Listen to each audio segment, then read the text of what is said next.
On ne prône pas forcément un changement total dans le modèle agricole, mais plutôt comment l'agriculture urbaine peut aussi servir cette agriculture rurale et reconnecter les gens un peu à ce lien avec la terre, quoi.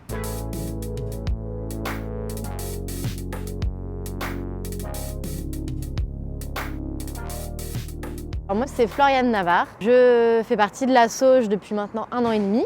Alors la Sauge, c'est né en 2015. Ça a été créé par Sven Deral et Antoine Devins. Ils avaient tous les deux cette envie en fait de jardiner en ville.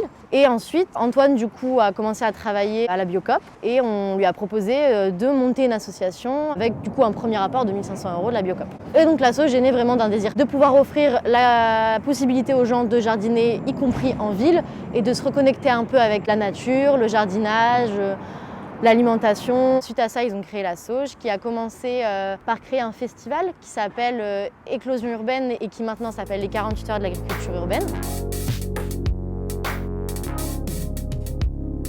On n'est pas dans une veine productive, c'est souvent ce qu'on nous demande. L'idée, c'est plus de leur montrer qu'il est possible de jardiner en ville. C'est pour ça qu'on a imaginé ce lieu, pour montrer un peu les différentes techniques d'agriculture urbaine qu'on peut avoir. Et donc, c'est de permettre aux gens en fait, de garder ce lien avec la nature, y compris quand ils vivent en ville, mais aussi de refaire le lien avec l'alimentation. Et là, en fait, ça nous permet en fait, de se réapproprier l'acte de manger par l'acte de jardiner, en comprenant qu'une tomate, une courgette, ça se sème à telle saison, ça pousse à telle saison, ça se repique à telle saison, et donc, a fortiori, ça se consomme à telle saison. La prairie du Canal, on l'occupe depuis 2017. C'est la 3e saison consécutive. On a réussi à avoir le lieu suite à un appel à projet qui s'appelle l'appel à projet Tempo. À savoir que le terrain, du coup, appartient à une société d'aménagement. C'est une convention qui se renouvelle tous les ans. Du coup, autour de ce projet et autour du fait que c'était une occupation temporaire et transitoire, on a créé le concept de ferme mobile. Tout ce qui est ici à la prairie peut bouger d'un jour à l'autre si on doit déménager. Et on a voulu imaginer en fait une ferme urbaine qui présente beaucoup de différentes cultures d'agriculture urbaine, donc hors sol. Alors la première année, l'idée c'était surtout de faire exister le lieu au concret. Donc on a d'abord construit des infrastructures. La deuxième année, l'idée c'était plus de faire connaître le lieu en tant que tel maintenant. On a commencé à faire quelques événements, notamment des petits open air musicaux. Et on essaye aussi d'avoir du coup un impact plus pérenne, étant donné qu'on est là de manière transitoire, en essayant de développer un programme éducatif dans les écoles.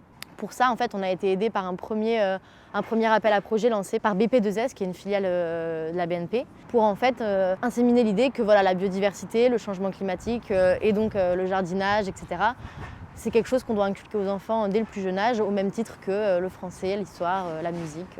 Et maintenant, en année 3, on a voulu vraiment consolider le projet en développant l'aspect un peu productif grâce au lancement de la pépinière.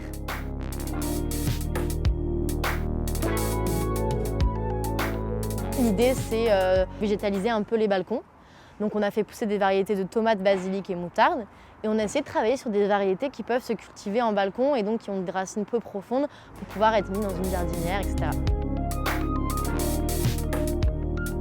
L'agriculture urbaine se développe pas mal depuis les 5 dernières années, mais c'est encore, malgré tout, on remarque assez frais dans les esprits. Il faut oublier dans l'esprit des gens que l'agriculture urbaine va être une alternative à l'agriculture rurale. Parce que pour nous, l'agriculture rurale en fait, va toujours être la ressource principale de notre consommation. Et il faut plus voir l'agriculture urbaine comme un outil social et pédagogique fabuleux pour en fait reconnecter les gens à la nature, à leur alimentation et a fortiori du coup au respect de l'environnement et pour entamer la transition écologique.